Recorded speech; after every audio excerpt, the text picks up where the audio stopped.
Welcome back to Bianca Across the Nation. The newest member of the United States Senate is on Capitol Hill today, the first full day of her job.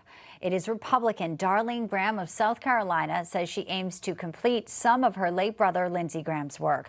Let's get out live to Newsmax Chief Washington Correspondent James Rosen on the Hill, tracking new details for us. James.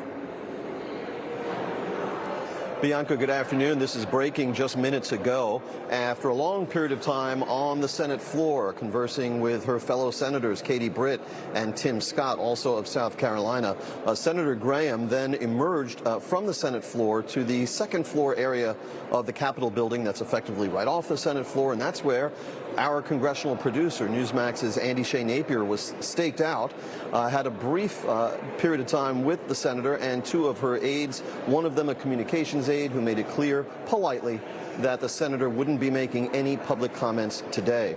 Senator Graham has been assigned an office in the Russell Building basement. And as you may be able to see here, the freshly minted sign with her name appears outside. When Newsmax ventured inside, we found the space empty, but for some carpeting, desks, and unattractive fluorescent lighting. Senate President Pro Tem Chuck Grassley, Republican of Iowa, swore Graham in officially on the Senate floor yesterday afternoon, then ceremonially in the old Senate chamber immediately thereafter.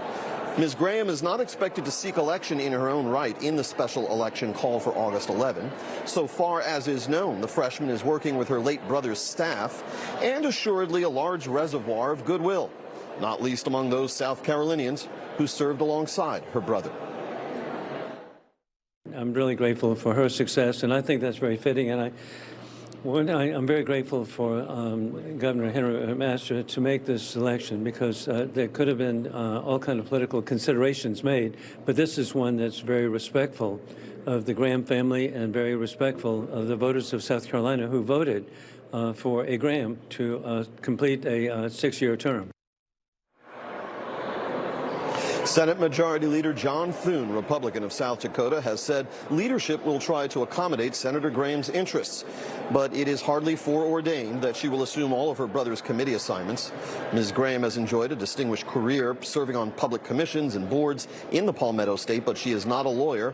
That would make the Judiciary Committee, a panel her brother once chaired, something of a stretch. And in any case, vacancies on committees are filled through resolutions voted on the floor of the Senate, customarily requiring unanimous consent. It is such a privilege to get to finish some of his important work, and I promise to work hard over the next several months to support the President and carry forward the efforts of my brother on behalf of the citizens of South Carolina and the United States.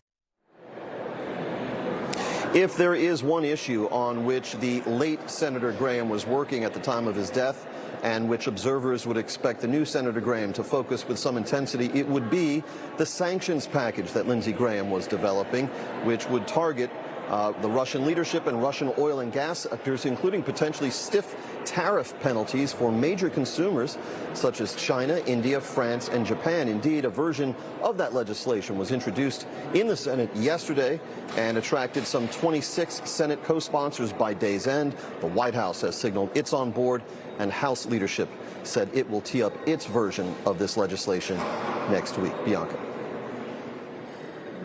Obviously, such a sudden passing of Lindsey, and so you have a situation where some see this as a very respectful way, ensuring a smooth transition.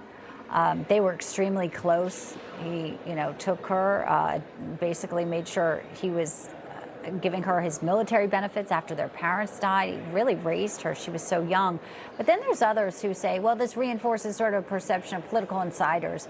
It's an interim position. We should note that. But what do you think the reaction has been from those, especially as the decision to choose their successor could come up again with some of the aging members in Congress? I think we've seen almost unanimously unanimous support for Darline Graham to assume this Senate seat. After she was sworn in, members from both parties in the Senate lined up to shake her hand and wish her well. The sentiment for Lindsey Graham was so overwhelmingly positive that the installment of his sister in this spot is not meeting with much opposition at all. In fact, it's kind of a tradition in the United States Senate, in governors' mansions and elsewhere, that when the occupant occupant of the elected office dies, usually they have sought to appoint a surviving spouse, a widow, to fill out the seat as a caretaker. This is a minor variation on that, given that Senator Graham, the late Senator Graham, was unmarried. Yeah, and they were so close, that bond there, how emotional she was at this.